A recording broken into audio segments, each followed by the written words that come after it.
Matagal na palang hindi pinanggagamitan to mga bossing.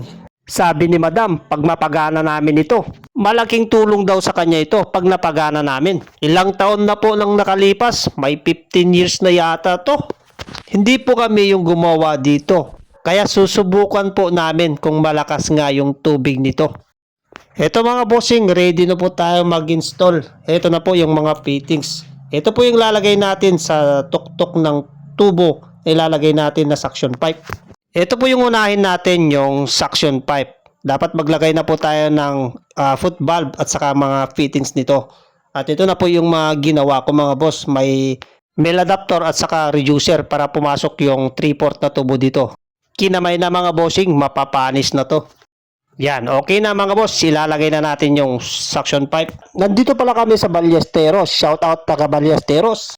Yan, ilagay na po natin yung suction pipe. Lagyan po natin ito ng motor at saka tangke.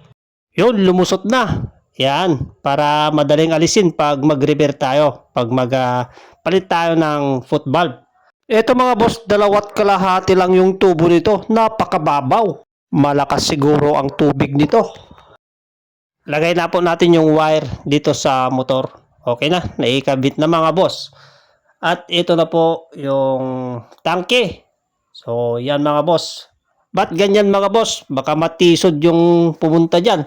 Okay lang mga boss, wala namang pumupuntang tao dito. Kundi yung mga magre-repair lang kung sakaling i-repair po ito. At ilagay na rin po natin yung wire flexible hose na 1/2. Yan, okay na. At ito naman yung switch niya.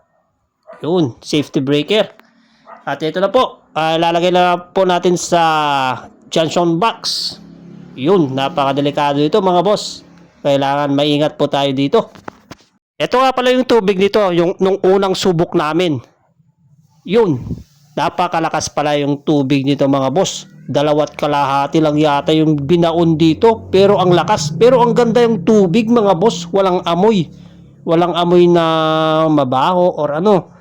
Amoy tubig lang mga boss. So, magandang senyales mga boss. Matutuwa si Madam dito. At maglalagay na rin po tayo ng tangke dito. At saka ipapasok na natin yung tubig dito. Yan. Ito na lang po yung ilalagay natin. Yung mga ball valve. So, ito na po mga boss. Tapos na. Ito na si Madam. At saka yung katulong niya. Yun. Masaya si Madam dahil tapos na po yung itong patubig niya dito sa bahay niya. Hindi nga niya alam kung saan daw siya kukuha ng tubero na mag-i-install ng mga ganito. Heto na mga boss, oh.